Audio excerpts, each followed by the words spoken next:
회개하여 처음 행위를 가지라 라는 제목으로 우리 하나님의 말씀을 증거하겠습니다. 아시아, 여기서 말하는 아시아는 이제 터키 지역에 있는 소아시아를 말하고 있고요. 소아시아에 있는 7교회에 그 사도 요한이 이제 바라본 건데, 예수님께서 직접 그 각 교회의 사자들에게 이제 편지하라 이렇게 이제 명령을 내렸죠. 그래서 7교회에 보내는 이 편지는 오늘은 이제 에베소 교회에 보내는 편지를 보겠습니다만은 그때 당시에 교회에 전한 말씀이기도 하지만 또 동일하게 모든 시대, 모든 교회를 향한 하나님의 말씀으로 우리가 받아야 됩니다. 각 교회에 전하는 이 편지의 형식을 보면은 사도 요한이 이제 7이라고 하는 숫자를 좋아하거든요. 요한 계시록에도 7이라고 하는 숫자가 계속 이제 반복되어서 나타나는데, 이 편지의 형식도 7중 형식으로 되어 있다. 우리는 그렇게 볼 수 있습니다. 서론 부분에 그 수신자, 발신자, 그렇죠?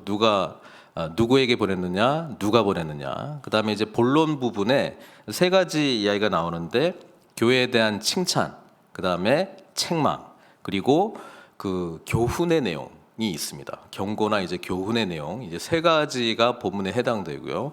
마지막은 우리가 읽었습니다만은 귀 있는 자는 성령이 교회들에게 하시는 말씀을 들을지어다 이렇게 호소하는 내용하고, 그다음에 맨 마지막에 약속이 있습니다. 그러니까 이 편지도 이 7중 형식을 띠고 7교회에 보냈다. 우리는 이렇게 생각할 수 있는데, 그 편지의 이제 본론에 해당되는 내용을 보면서 우리 자신 또는 우리 교회를 이제 점검하는 시간이 되었으면 좋겠습니다. 왜냐하면 칭찬도 있고 책망도 있거든요. 그리고 약속이라고 하는 것은 이제 우리가 뭘 붙들고 앞으로 나아가야 될 것인가, 이제 그것에 대한 내용이기 때문에 정말 우리가 뭐 신앙생활 하면서 또 교회 생활 하면서 또 2022년을 기대하면서 무엇을 버리고 무엇을 붙들어야 될 건지, 또 내 자신에게 하나님께서 원하시는 것이 무엇인지 우리가 이 편지들의 내용을 잘 살펴볼 필요가 있습니다.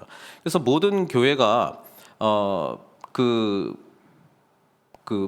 편지를 누가 보내느냐라고 했을 때 예수님이거든요. 그래서 우리가 어저께 살펴본 1장에 나오는 예수님의 모습이 이렇게 부분적으로 각 교회에 보낼 때 기록이 돼 있어요. 그래서 저는 이걸 보면서 우리가 예수 그리스도를 안다고 하지만 이렇게 부분적으로 보는 것 같아요.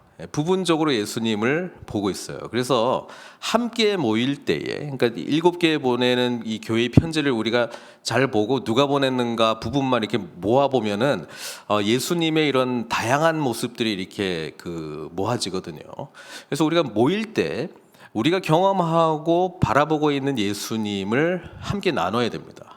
그럴 때 우리가 주인으로 모시는 예수님이 어떤 분이신지를 더 풍성하게 경험할 수 있다라고 하는 것입니다. 예수님에 대해서 우리가 점점 알아가는 기도를 또 올 한 해 이제 시작하고 있잖아요. 주님의 뜻을 알아야 되고, 또 하나님을 또 알아야 되고, 또 예수 그리스도는 또 하나님이시기 때문에 주님을 또 알아가야 되는데, 또 그분께서 뭘 기뻐하시는가를 늘 알아가야 되는 게 우리의 이제 삶인데요. 함께 모여서 정말 하나님께서 나에게 뭐라고 말씀하시는가, 우리 주님께서 어떤 모습으로 나에게 나타나고 있는가, 또 우리 안에 내주하신 성령님께서 우리를 어떤 삶으로 인도하시는가, 이 나눔들이 우리 가운데 일어날 때 우리는 더 선명한 예수 그리스도를 향한, 또 하나님을 향한, 또 성령님의 뜻과 인도하심을 향한 그 내용들이 더 잘 보인다라고 하는 것입니다. 그래서 2장 1절에 보면은 에베소 교회의 사자에게 편지하라, 사도 요한에게 그렇게 말하고 있고요. 오른손에 있는 7뼈를 붙잡고 7 금촛대 사이를 거니시는 이게 이제 예수님에 대한 설명이잖아요. 우리는 이 내용을 1장 마지막 부분에 사실 살펴보았습니다. 1장 마지막 부분에 1장 20절에 보면은 내가 본 것은 내 오른손의 7별의 비밀과 또 7금 촛대라. 7별은 7교회의 사자. 그러니까 여긴 풀어줬잖아요. 그러니까 환상이라고 하는 것은 어떤 그림, 이미지가 보이고 있는데 그 이미지에 대해서 지금 설명을 해놨어요. 7별의 비밀이 뭐냐? 7별은 7교회의 사자다. 그리고 7촛대는 7교회다. 이렇게 말하고 있잖아요. 그래서 1절에 보면은 오른손에 있는 7별을 붙잡고, 7별은 뭐라고요?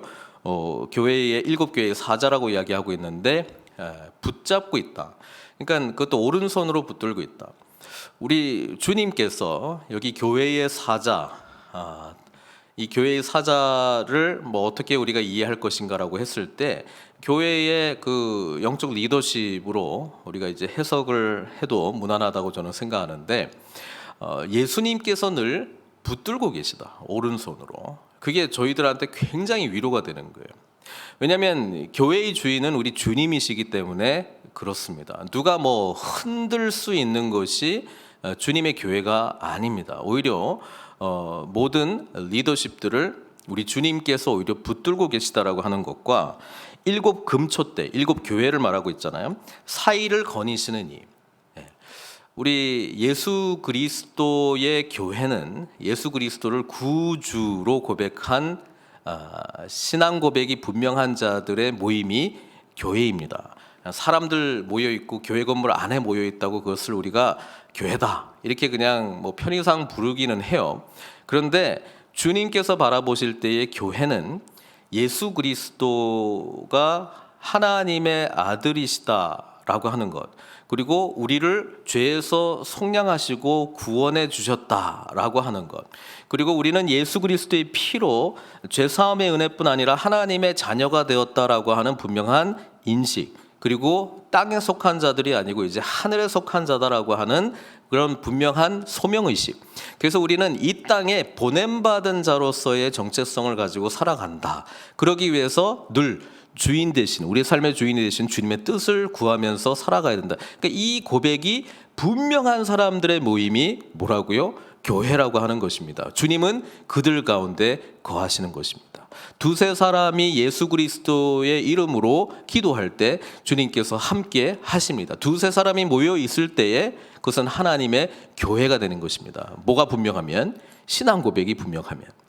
예수 그리스도가 누구신지에 대한 확실한 은혜의 경험이 있다면 거기서 하나님의 영광스러운 교회가 시작이 된다라고 하는 것이고요. 거기에 주님께서 함께 거니신다. 우리는 이 소망으로 교회에 대한 마음, 또 교회를 바라보는 태도가 있어야 된다라고 하는 것입니다. 우리 주님께서 그 2절에 보면은 이제 칭찬을 하거든요. 2절, 3절. 이게 뭐에 대해서 칭찬을 하냐 봤더니 행위와 수고와 인내, 행위와 수고와 인내에 대해서 칭찬을 합니다. 또 악한 자들을 용납하지 아니한 것과 자칭 사도라 하되 아직 아닌 자들을 시험하여 그의 거짓된 것을 내가 드러낸 것과. 그래서 일단은 좀 열심히 있는 교회였던 것 같아요. 그죠? 뭔가 많은 일들을 했던 것 같아요. 그래서 행위도 있었고 또 수고도 있었습니다. 영어로는 이제 hard work, 수고도 있었고 인내. 어떤 일들을 해 나가는데 부딪히는 게 항상 있잖아요. 그걸 잘 참고 견뎠다라고 하는 것입니다. 그 다음에 이 거짓 사도인가 아닌가, 이게 진리인가 아닌가를 분별할 수 있는 옳고 그름, 그리고 또 말씀에 대한 지식이 있었다라고 하는 것을 우리는 알 수 있습니다. 그렇죠? 그러니까 이 거짓 사도라 하되 아닌 자들을 시험하여 뭐 그들을 이렇게 막 그 테스트했다는 거거든요. 이 진짜인지 아닌지. 그렇게 할 수 있는 능력이 이 교회에 있다라고 하는 것은 진리인 말씀에 대해서 무지하지는 않았던 것 같아요. 그러니까 열심도 있고 성경 말씀에 대한 어떤 확고한 진리가 잡혀져 있는 교회. 그 다음에 3절에 보니까 내가 참고 내 이름을 위하여 견디고 게으르지 아니한 것을 아노라. 그러니까 뭐 대충 살았던 교회도 아니고요. 열심히 있었습니다. 게으르지 않았습니다. 그리고 참고 인내하는 뭐 그 부분이 다시 언급되고 있습니다. 여러분, 이 부분에 대해서 우리 주님께서 칭찬하셨거든요. 그래서 이걸 놓고 나에게도 이것이 있는가? 우리 주님께서 나를 바라보시고 또 우리 늘푸른 선교교회를 바라볼 때에 칭찬할 만한 행위가 뭘까? 우리의 내 자신의 칭찬할 만한 수고가 뭘까? 또 하나님 나라를 위한 나의 인내가 뭘까? 여기 행위, 수고, 인내 이거를 그 데살로니가 전서에서는 믿음, 소망, 사랑으로 표현하고 있습니다. 데살로니가 전서 1장 3절. 너희의 믿음의 역사, 사랑의 수고, 그 다음에 소망의 인내 이렇게 돼 있죠. 그래서 이 행위라고 하는 거를 여기서는 이제 역사, works, 어떤 일들, 어떤 행위라고 하는 거를 뭘 기초로 하느냐? 믿음을 기초로 하는 거예요. 믿음. 하나님께서 보내신 독생자 예수 그리스도에 대한 믿음으로 우리는 행위가 나타나는 것입니다. 주님께서 우리를 위해서 행하신 일, 그것을 온전히 믿음으로 우리를 통해서 하시고자 하는 그 일에 대한 소명감과 사명감으로 그 일들을 감당해내는 것이 교회의 진정한 행위, 일을 하는 것입니다. 이 부분에 대해서 분명히 칭찬했어요. 믿음이 있었다는 거예요. 또 하나는 뭐냐면은 그 수고인데 사랑의 수고에 대해서 이야기를 하고 있습니다. 사랑의 수고. 예. 그렇죠? 그러니까 사랑이라고 하는 거는 어떤 개념이잖아요. 믿음도 개념이고 그 사랑도 개념이고 소망도 개념인데 그것이 반드시 어떤 역사와 수고와 인내로 나타난다. 그렇게 이제 설명해 주고 있거든요. 그러니까 우리의 그 사랑이 하나님을 향한 사랑이 하나님을 향해서는 어떤 수고냐면은 예배를 향한 수고로 나타납니다. 그죠? 예배를 위한 우리의 준비, 또 예배를 위한 어떤 그 드릴 때에 어떤 그 수고가 있어요. 근데 이 수고라고 하는 단어가 들어갈 때 반드시 포함되는 게 뭐냐면 나를 좀 벗어나는 수고가 있어요. 다른 사람을 향한 수고거든요. 그래서 지금 에베소 교회에서도 지금 이야기하고 있는 내용이 뭐냐면 하나님을 향한 어떤 열심과 공동체를 향한 열심인데 그 공동체를 향한 열심에서 특히 이 사랑의 부재에 대해서 지금 이야기를 하고 있는 것입니다. 네, 사랑의 수고가 있습니다. 그래서 수고가 있다는 거는 이 쉽지 않아요. 네, 다른 사람을 사랑한다, 섬긴다 이게 쉽지 않아요. 그래서 인내하는 거거든요. 근데 인내는 뭘 근거로 하냐면은 우리는 아직 완성되어 가고 있는 거야. 아직 연약하지만 예수 그리스도께서 우리 가운데 충만해질 거야. 점점 예수 그리스도를 바라보면서 하나님의 뜻이 우리 가운데 나타날 거야. 이런 앞으로 인도하실 주님에 대한 소망이기도 하지만 궁극적으로는 하나님의 나라가 완성될 것이라고 하는 소망이 우리를 끊임없이 인내하고 참게 만듭니다. 이 미래에 대한 소망이 없으면요, 하다가 안 해 이렇게 되는 거예요. 수고가 힘들면 번아웃 되는 것입니다. 왜냐하면 미래에 대한 소망이 안 그려지면 그 인내할 수가 없어요. 이 인내라고 하는 기준은 순전히 내 기분이에요. 내 상황, 내 기분, 여건, 그거가 나의 어떤 인내의 기준이 되는 것이지 하나님 나라가 나의 인내의 기준이 되지 않습니다. 그래서 소망의 인내가 되지 않습니다. 그냥 참는 거예요. 여러분, 그냥 잘 참는 사람도 있습니다. 어떤 사람보다 더 잘 인내하는 사람도 있습니다. 견디는 사람도 있습니다. 근데 우리 믿음의 인내라고 하는 것은, 믿음을 가지고 있는 사람의 인내라고 하는 것은 하나님 나라에 대한 소망하는 마음이 있기 때문에 인내하는 것이거든요. 그러니까 요거를 일단 잘 기억을 하면 좋을 것 같아요. 그래서 이 부분에 대해서 그런데 에베소 교회는 칭찬을 받았어요. 행위도 있고 수고도 있고 인내도 있고 진리를 분별할 줄도 알고 거짓 사도 분별할 수 있고 또 참고 내 이름을 위하여 견디고 게으르지 않는 것, 뭐 좋은 거잖아요. 그러나 이제 그 다음에 책망이죠. 책망의 내용이 뭐냐면은 너의 처음 사랑을 버렸느니라. 야, 이게 저희가 주님의 일을 한다라고 했을 때에 놓칠 수 있는 거예요. 특히 어떤 일을 할 때 지칠 수 있어요.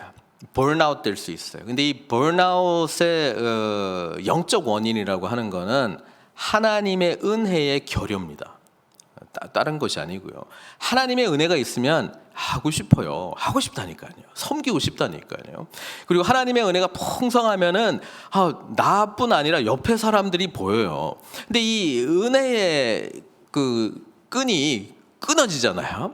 그러면 내 속에 있는 것으로 섬겨야 되고 수고해야 되고 참아야 되는 거거든요. 이거는 고갈이 돼요. 고갈이. 그래서 번아웃 되는 것입니다. 그래서 보통 못하겠다 이런 게 상황적으로 힘들고 심적으로 힘들고 뭐 다 이유가 뭐 그런 거거든요. 근데 맞아요. 뭐 이게 뭐 전혀 없다가 아니고 맞아요. 근데 이때 우리가 붙들어야 될 것이 있는데 그건 뭐냐면 하나님 우리를 불쌍히 여겨 주십시오. 하늘의 은혜를 쏟아부어 주십시오. 주님이 똑바로 보이게 해 주십시오. 이 눈이 열리고 은혜가 내려지기 시작하면 그 상황이 상황으로 안 보인단 말이에요. 그리고 하나님의 뜻이 보이기 시작하고 정말 영광스러운 주님이 보이기 시작하면 뭐 그냥 작은 일이라도 하는 게 감격이야. 그렇죠? 감사하고 감격이에요. 이게 은혜 받은 사람의 특징이죠. 그래서 그 에베소 교회에 지금 이 이야기를 하는 거예요. 너희가 처음 사랑을 버렸느니라. 처음에 행위, 수고, 인내, 진리를 분별하려고 하는 거, 그 다음에 참는 거, 이거 다 은혜 받고 했는데 이제는 자기들 힘으로 하려고 하네. 외형적으로는 돌아가는 듯 하나 속으로는 은혜로 하는 것이 은혜에 대한 반응으로 하는 것이 아니기 때문에 부딪힙니다. 삐걱거립니다. 참는데 내가 참는 거를 막 이렇게 막 억울해합니다. 나는 이 정도로 참는데 당신은 뭐야? 막 이렇게 막 비교하기도 하고요. 사람이요 한번 이 삐딱한 이 시선이 들어오면 감사가 안 보이고 짜증의 조건만 보여요. 여러분 이 묵상의 능력도요 주님의 은혜 없이 그 묵상하기 시작하면은 비판 능력만 늘어나는 거예요. 네. 은혜를 받아야 돼요. 은혜를요. 그래서 지금 처음 사랑을 버렸느니라. 이게 이제 핵심 메시지고요. 그거에 대해서 교훈하는 내용이 뭐냐면 그러므로 어디서 떨어졌는지를 생각하고 고치려면은 문제를 잘 진단을 해야 되잖아요. 보통 이렇게 합니다. 행위와 수고와 인내. 뭐 어쨌든 뭐 출력이 되고 남한테 보여주는 거니까 열심히 했는데 하기 싫어 마음속으로. 그러면은 하기 싫은 어떤 명분이 있어야 되거든요. 뭔가 그만둘 때는 그거를 이제 찾는 거예요. 못하는 어떤 큰 이유가 뭘까? 난 못해. 상황적으로 안 돼. 그렇죠? 네. 사랑하는 성도 여러분, 우리가 어떤 일을 할 때의 명분은요. 주님께서 우리에게 주시는 은혜에 대한 반응으로 하는 것입니다. 여러분 이 부분이 사라졌을 때 그냥 그렇다라고 이야기하는 것이 제일 속편하고 가장 빨리 회복할 수 있는 길인데요. 그걸 이야기를 안 해요. 그걸 이야기 안 하면 뭘 되냐면 다른 이유를 꼭 찾아야 돼요. 명분, 내가 못하는 어떤 명분이 있는데 이게 뭐지? 그리고 아니면 스스로를 책찍질해요. 이게 사람마다 좀 틀린데 어떤 사람은 스스로를 막 책찍질해가지고 하기 싫지만 그냥 억지로 더 행위를 더 열심히 하고 억지로 더 수고하고 억지로 더 참아야지. 누구 능력 안에서? 내 능력과 한계 안에서. 뭐 이렇게 나가는 사람들도 있어요. 근데 이런 분들은 하긴 하는데 행복하지가 않아. 하긴 하는데 남 눈치 때문에 하는 거야. 하긴 하는데 책임감 때문에 하는 거야. 물론 책임감 때문에 하는 거 좋아요. 다 좋아요. 뭐 안 하는 것보다 하는 건 좋아요. 그런데요. 이 말하고 있잖아요. 어디서 떨어졌는지를 생각하고 내가 어디서 지금 떨어졌는가. 떨어졌다라고 하는 거는 하나님과의 관계 속에서 지금 뭐가 부족한가 그거 바라보라는 거거든요. 여러분 이것이 발견되기 시작하면 거기서 이제 해결의 어떤 실마리가 나오는 거예요. 회개라고 하는 거는 돌이키고 내가 가려고 했던 그 길을 멈추고 이제 하나님께서 기뻐하신 그 길을 가고 처음 행위를 가지라. 여기서 말한 처음 행위는 다름 아닌 하나님과의 깊은 관계를 말씀하고 있는 것이죠. 그것을 기초로 한 행위와 수고와 인내, 진리 분별, 그리고 참는 것, 견디는 것, 부지런한 것. 하나님께서는 결국 사랑의 회복을 말씀하고 있습니다. 성경에서 말하고 있는 사랑이라고 하는 것은 하나님께서 저와 여러분들을 향한 은혜거든요. 그러니까 그걸 이제 깨달음과 동시에 우리의 사랑의 영역의 회복이 일어납니다. 하나님을 향해서는 예배고요. 우리 이웃과 사회를 향해서는 사랑과 섬김입니다. 그리고 사랑의 궁극적인 행위로 나타나는 모습은 예배이기도 하지만 삶 속에서는 순종으로 나타납니다. 사랑으로 하는 순종. 그래서 저와 함께 우리 그 1대1 제자 양육하신 분들은 특별히 이 사랑의 내용에 대해서 4가지 사랑을 저희가 정리를 하고 늘 점검하는 영역인데 다시 한번 말씀드리려고 해요. 하나님께서 우리에게 베푸신 사랑의 영역 속에서 저희들이 기억해야 될 4가지 어떤 사랑이 뭐냐면은 이런 거예요. 먼저 희생하는 사랑입니다. 희생하는 사랑. 이게 요한 1서 3장 16절. 요한복음 3장 16절 우리 다 외우고 있죠. 하나님이 세상을 이처럼 사랑하사 독생자를 주셨으니. 그러니까 그 사랑의 근거로 해서 요한 1서 3장 16절도 우리가 잘 기억해야 돼요. 이건 뭐냐면 그가 우리를 위하여 목숨을 버리셨으니. 그러니까 그 십자가의 놀라운 은혜를 깨닫는 것이죠. 우리가 이로써 사랑을 알고, 그렇죠? 그 다음에 뭐예요? 우리도 형제들을 위하여 목숨을 버리는 것이 마땅하니라. 아니 형제를 위해 목숨을 어떻게 버려요? 예수님의 은혜를 깨달으면 이게 가능하다라고 이야기를 하는 거예요. 가능하다라고. 그것이 어떤 의미인지를 안다는 거예요. 이 사랑을 요구하고 있어요.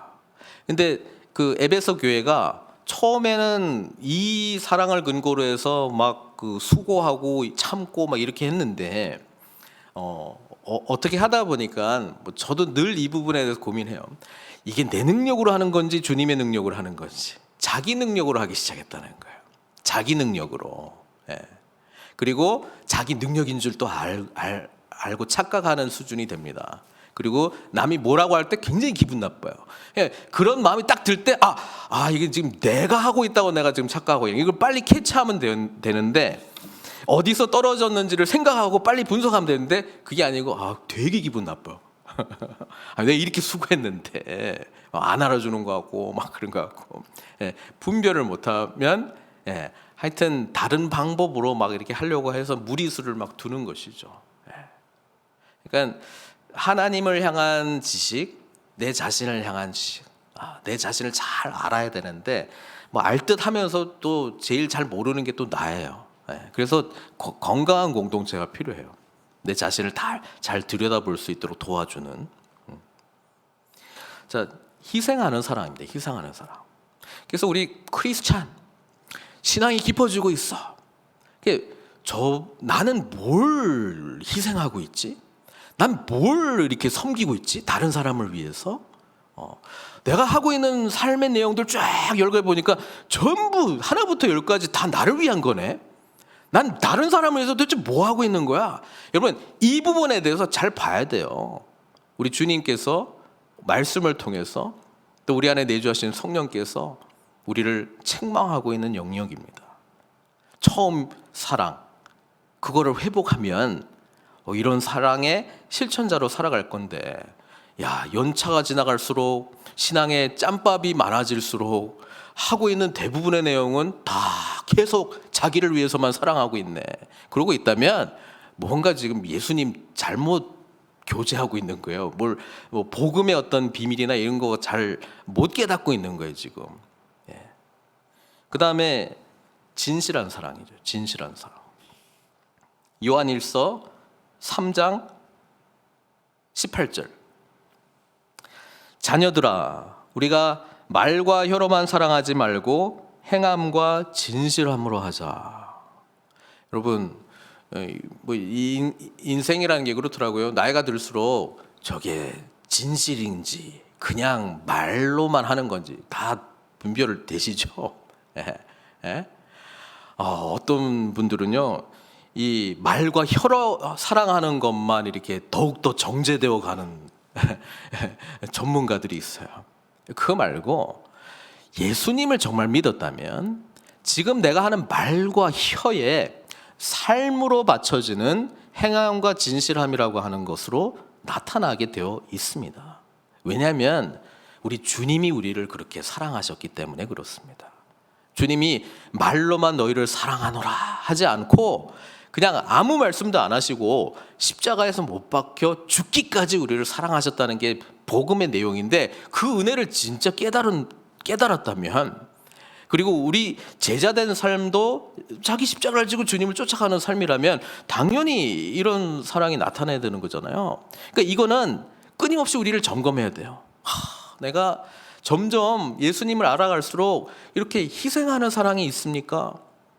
진실한 행함과 진실함으로 누구를 만나도 저 사람 참 진실한 사람이야. 아니면 뭐 이렇게 사회적인 어떤 이런 네트워크 속에서 이 가면 잘 쓰는 거, 어떤 말을 잘 해야 되는 거, 정치적인 능력이 막 늘어나는 거, 뭐 이런 거를 잘한다고 하는 것이 인간관계를 잘한다, 이렇게 생각하고 계세요. 예수님을 점점 믿을수록요, 원래 내가 알고 있는 나, 그리고 남들이 알고 있는 나, 이게 그냥 투명하게 가는 거예요. 점점 부족하면 부족한 대로, 뭐 하나님 앞에 감사하면 감사한 대로, 연약하면 연약한 대로 이게 가야 되는데, 그게 아니라 가면만 잘 쓰는 거에 전문가가 되어가고 있다. 주님께서 우리와 함께 하시는 그 은혜 가운데 있으면, 사도 바울이 고백하잖아요. 나는 나의 약한 것들만 자랑한다. 왜? 그럴 때 주님이 강하게 역사하는 것을 늘 체험하기 때문에 예수님 자랑하려면 자기 약한 거 자랑해야 되는 거예요. 진실한 사랑. 그 다음에 구체적인 사랑이죠. 구체적인 사랑. 다 요한일서에 나와 있어요. 요한일서 3장 17절에서 18절. 누가 이 세상의 재물을 가지고 형제의 궁핍함을 보고도 도와줄 마음을 닫으면 하나님의 사랑이 어찌 그 속에 거하겠느냐. 자녀들아, 우리가 말과 혀로만 사랑하지 말고 행함과 진실함으로 하자. 그러니까 이게 요 앞구절이거든요. 그러니까 구체적인 사랑. 성령의 열매 중에 그 사랑, 9가지 열매인데 원래는 한 가지 열매에 9가지 맛입니다. 그 원어를 보면 성령의 열매들이 아니고 그냥 열매 하나거든요. 사랑과 희락과 오래 참음과 뭐 이게 나와 있잖아요. 사랑인데 하나님은 사랑이십니다. 고로 하나님의 형상으로 지음받은 나도 사랑인데, 하나님 어떤 사랑으로 주님 앞에 서 있습니까? 하나님, 제가 주님을 향한 이 첫 사랑의 은혜 속에서 오늘 제가 나의 삶을 뒤돌아볼 때 얼만큼 더 이 사랑의 영역이 깊어져 가고 있습니까? 여러분, 이거는 끊임없이 우리 자신을 성찰하고 또 우리 교회를 성찰해야 될 영역입니다. 그리고 부족한 부분이 나올 때마다 이게 안 되네, 저게 안 됐네, 이게 어디서 떨어지는지를 생각하고, 그 다음에 해야 될 내용은 뭐냐면 서로 비판하고 내 자신을 막 채찍질하고, 그게 아니고 그냥 회개하고 처음 행위를 가지면 되는 거예요. 근데 그렇게 하자니 주님의 은혜를 구해야 되는 거예요. 주님의 은혜. 2022년 주님의 은혜에 그냥 깊이 들어가시는 저 여러분들 되시길 바랍니다. 그거 없으면 사랑 못해요. 뭐 결심으로 되면은 누군가 뭐 할 수 있을 것 같은데 그게 이렇게 되는 게 아니에요. 왜냐하면 이 사랑은 주님의 은혜를 경험한 자만 할 수 있는 사랑이기 때문에. 그다음 마지막은 이제 중심에 있는 사랑인데요. 요한일서 3장 23절에서 24절. 그의 계명은 이것이니 곧 그 아들 예수 그리스도의 이름을 믿고 그가 우리에게 주신 계명대로 서로 사랑할 것이니라. 그러니까 이 계명, 서로 사랑하라가 예수님의 명령이긴 해요, 그죠? 근데 이 명령을 의미감으로 책임감으로 뭐 처음에는 그렇게 연습하기 위해서 그렇게 할 수 있는데요. 그 아직까지 진실한 사랑은 아니거든요. 근데 그거 하면서 어디서 공급함을 구해야 되냐면은 주님 불쌍히 여겨 주십시오. 하나님 은혜를 베풀어 주십시오. 주님 은혜 안에 잠기게 해 주십시오. 여러분 이 기도를 하기 시작하고 주님 은혜 안에 잠기기 시작하면 다른 사랑이 보여요. 필요가 보여요. 주님의 희생적인 사랑의 근거에서 내가 어떻게 희생하면서 사랑해야 되는지가 보여요. 주님의 진실하심이 느껴지면, 경험되어지면 내가 어떻게 진실하게 행해야 되는지가 보인다고요. 주님께서 나를 구체적으로 그냥 머리털 하나까지도 세심받은 그 주님께서 나를 세밀하게 바라보듯이 내가 한 영혼을 위해서 기도하고 그분을 섬길 때 그게 보인다고요. 그리고 중심에 있는 것은 그리스도께서 말씀하신 내용이기 때문에, 이게 계명의 핵심이기 때문에, 그의 계명을 지키는 자는 주 안에 거하고, 그렇잖아요.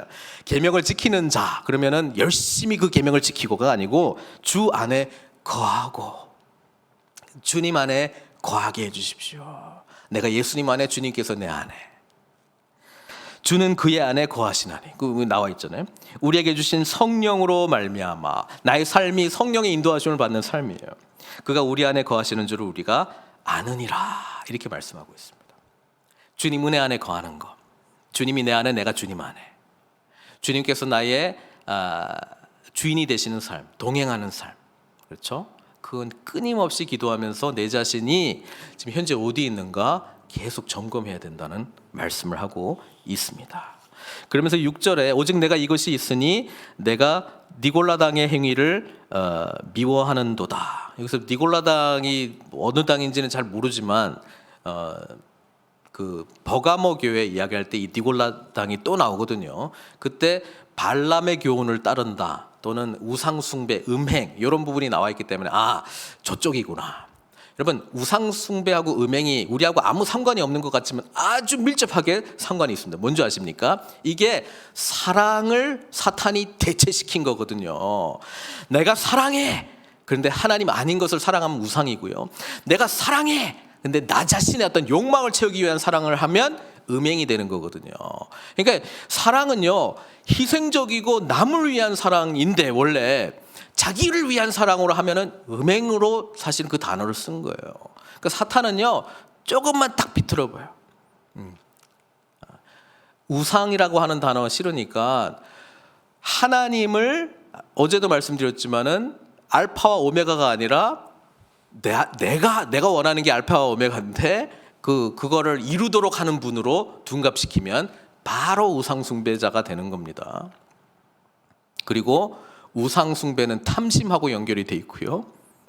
그건 또 우상 숭배는 반드시 음행과도 연결이 돼 있습니다. 구약 성경의 많은 본문들이 그렇게 이야기하고 있습니다. 왜냐하면 하나님 아닌 다른 거를 나의 욕망을 채우는 데 쓰고 있기 때문에 그렇습니다. 그걸 우리가 잘 기억하면 될 것 같아요. 그러니까 사랑의 대용품을 찾지 말라. 그러면 어떻게 되느냐? 약속이죠. 7절. 귀 있는 자는 성령이 교회들에게 하시는 말씀을 들을지어다. 이기는 그에게는 내가 하나님의 낙원에 있는 생명나무의 열매를 주어 먹게 하리라. 여러분 성경이 생명나무로 시작했다가 생명나무로 끝나요. 그렇죠? 우리 창세기 지금 통독하고 계신데 뭐 첫날에 아마 다 읽으셨을 거예요. 선악을 알게 하는 나무가 있었고 생명나무가 있었어요. 선악을 알게 하는 나무의 실과를 먹고 아담과 하와가 죄인이 되어버렸어요. 하나님과의 관계가 단절되어 버렸습니다. 그 안에 내주하는 하나님의 형상이 깨져버렸습니다. 하나님과 소통하는 길이 없어졌습니다. 그들은 살아있긴 한데 영적으로 죽은 자들이 되었습니다.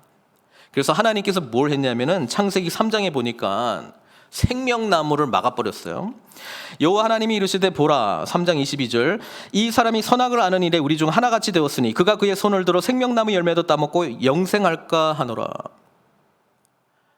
하나님과 단절된 인간은 영혼이 죽은 것입니다. 그런데 스스로 영생할 수 있는 길이 생명나무의 열매를 따먹으면 할 수 있었나 봐요. 못하게 했습니다. 이 이후에 태어난 모든 인간은 영생이 없습니다. 이 이후에 태어난 모든 인간은 생명나무의 열매를 먹을 수 없습니다. 그런데 요한계시록은 어떻게 끝나는 줄 아세요? 새 하늘과 새 땅 21장 요한계시록 22장 1절부터 제가 읽을게요. 또 그가 수정같이 맑은 생명수의 강을 내게 보이니 하나님과 및 어린 양의 보좌로부터 나와서 길 가운데로 흐르더라. 강 좌우에 뭐가 있다고요? 생명나무가 있어 12가지 열매를 맺되 달마다 그 열매를 맺고 그 나무 잎사귀들은 만국을 치료하기 위하여 있더라. 이렇게 되어 있습니다. 하나님께서 가져오시는 새 하늘과 새 땅, 거기에는 생명나무가 있습니다.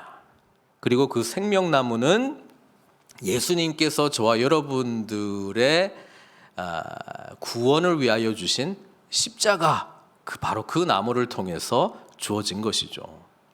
십자가는 저주의 나무이기도 하고 생명의 나무이기도 합니다. 인간이 받아야 될 저주의 심판을 주님께서 대신 받음으로 저와 여러분들이 예수 그리스도의 피값으로 뭘 얻게 돼요?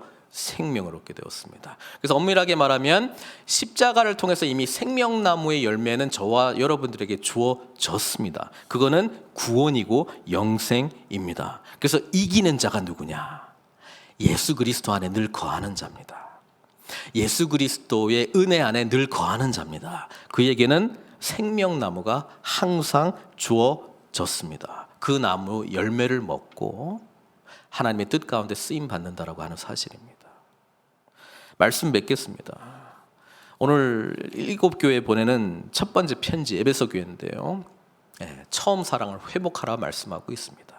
어디서 떨어졌는지 스스로 잘 점검하고요.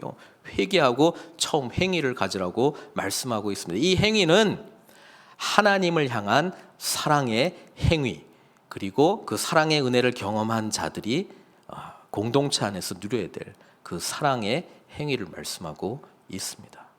사랑하는 성도 여러분, 오늘 우리 자신은 어떤 칭찬과 책망을 받아야 할까요? 주님의 편지가 저희 앞에 놓여져 있습니다. 주님께서 말씀하고 있습니다. 성령이 교회들에게 하시는 말씀을 들으라 촉구하고 있습니다. 이 말씀 앞에 우리는 어디에 있습니까? 하나님께 이 사랑을 다시 회복해 달라고 기도해야 되지 않겠습니까? 하나님의 은혜 가운데 머물게 해달라고 기도해야 되지 않겠습니까? 그래서 첫사랑을 회복함으로 사랑을 살아내는 하나님을 향해서는 예배로, 순종으로, 영광으로, 이웃을 향해서는 중심 있는 사랑으로, 진실한 사랑으로, 희생하는 사랑으로 우리가 함께 나아가야 되지 않겠습니까? 함께 기도하시도록 하겠습니다. 우리 주여 부르짖고 오늘 이 사랑을 회복해 달라고 우리 주님께 기도하도록 하겠습니다. 주여, 아버지 하나님 감사드립니다. 오늘 이 말씀을 통해서 연약한 가운데 주님 찾아오셔서 저희들에게 아버지 하나님 놀라운 은혜로 회복시켜 주시는 그 하나님의 놀랍고 세밀하신 사랑을 우리가 함께 묵상하게 됩니다. 아버지 하나님, 오늘 책망과 또 칭찬의 말씀 속에서 우리 자신을 잘 들여다보기를 간절히 원하옵고요. 무엇보다도 에베소 교회에게 말씀하시는 그 첫사랑의 회복이 무엇인지 우리가 깊이 묵상하고 하나님의 은혜 가운데 머물 수 있도록 주님 축복해 주시기를 간절히 원합니다. 그렇습니다. 아버지 하나님, 우리 안에는 이 사랑이 없사오니 먼저 우리에게 베풀어 주신 그 사랑의 은혜 가운데 사로잡혀 주님을 더욱더 알기를, 주님의 은혜 가운데 머물기를, 하나님의 사랑의 은혜에 사로잡히기를 간절히 원합니다. 우리를 불쌍히 여겨 주십시오. 우리에게 하나님의 놀라운 은혜를 베풀어 주십시오. 하나님 아버지 뜻대로 순종하며 살아가는 복된 삶이 무엇인지를 깨닫게 해주시고 오늘도 우리에게 이 사랑이 우리의 삶 가운데 흘러넘치도록 주님 나타나게 할 수 있도록 주님 붙들어 주시기를 간절히 원합니다. 중심 있는 사랑이 우리 가운데 회복되기를 간절히 원합니다. 진실한 사랑이 우리 가운데 회복되기를 간절히 원합니다. 희생하는 사랑이 우리 가운데 회복되기를 간절히 원합니다. 구체적인 사랑이 우리 가운데 회복되기를 간절히 원합니다. 아버지 하나님, 우리가 어디에 있는가, 우리 자신이 어디에서 넘어졌는가, 어디에서 떨어졌는가 분별하고 볼 수 있는 영적 영안을 열어주시기를 간절히 원하옵고, 아버지 하나님, 돌이키게 하여 주시옵소서. 나 중심적인 삶이 아니라 주님 중심적인 삶, 이웃 중심적인 삶으로 우리를 인도하여 주시기를 간절히 원합니다. 아버지 하나님, 생명나무의 열매를 마음껏 먹고 살아가기를 간절히 원합니다. 주님께서 우리를 위하여 우리가 이 생명나무의 열매를 늘 먹고 주님과 함께 행복한 삶을 살게 하기 위하여 저주의 나무를 짊어주시고 생명의 나무를 허락해 주셨는데, 아버지 하나님, 이 믿음으로 주님께 온전히 나아가는 저희들 될 수 있도록 축복하여 주시옵소서. 우리에게 아버지 하나님, 주님을 향한 사랑이 회복되게 하여 주시고 이웃을 향한 사랑이 회복되게 하여 주셔서 아버지 하나님, 참으로 주님께 영광 돌리는 그런 복된 삶으로 우리 늘푸른 선교교회를 인도하여 주시기를 간절히 원합니다. 아버지 하나님, 도와주십시오. 아버지 하나님, 회복시켜 주십시오. 주님을 온전히 알기를 원하오니 주여 인도하여 주십시오. 아버지 하나님, 이 편지의 내용들을 통하여 우리의 삶을 점검하고 주님 앞에 아버지 하나님 깨끗하고 순결하고 진실한 모습으로 주님 앞에 온전히 나아갈 수 있도록 축복하여 주시옵소서. 모든 것 주님께 의탁합니다. 하나님 아버지께 모든 것을 드립니다. 주님 받아주시옵소서. 주님 역사하여 주시옵소서. 아버지 하나님 함께하여 주시옵소서. 하나님 아버지, 에베소 교회에 보내는 첫 번째 편지를 통해서 주님께서 저희들에게 사랑을 회복하라 말씀하고 있습니다. 아버지 하나님, 우리의 삶은 사랑으로 시작하고 사랑으로 마치게 해 주시옵소서. 그러기 위하여 먼저 우리를 사랑하신 그 은혜 가운데 머물게 하여 주시옵소서. 그 은혜 가운데 잠기게 하여 주시옵소서. 우리의 연약함 내려놓습니다. 우리를 불쌍히 여겨주시고 우리를 위한 한량없는 하나님의 은혜 가운데 거하게 하여 주셔서 아버지 하나님, 주님을 향한 예배자로 또 순종함으로 나아가게 해주시고 또 이웃을 향해서는 희생하는 사랑으로 또 진실한 사랑으로 또 구체적인 사랑으로 중심 있는 사랑으로 주님께서 우리들에게 베풀어 주신 그 은혜에 합당한 행위와 수고와 인내를 감당하는 저희들 다 될 수 있도록 축복해 주시옵소서. 아버지 하나님, 교회를 향한 책망과 또 칭찬의 말씀을 통해서 우리 자신을 또 우리 교회를 잘 성찰하기를 간절히 원하옵고, 주님 앞에 부족한 부분이 있다면 주님 은혜 안에서 새롭게 일어나기를 간절히 원합니다. 성령님 도와주시옵소서. 예수님 때문에 우리가 늘 먹을 수 있는 생명나무의 열매, 우리가 십자가 은혜 안에서 아버지 하나님 주님께 나아갈 수 있사오니 이 은혜를 입은 자로서 늘 이기는 자, 승리하는 자가 될 수 있도록 축복해 주시옵소서. 모든 것 주님께 의탁드리옵고 예수님의 귀하신 이름으로 기도드리옵나이다.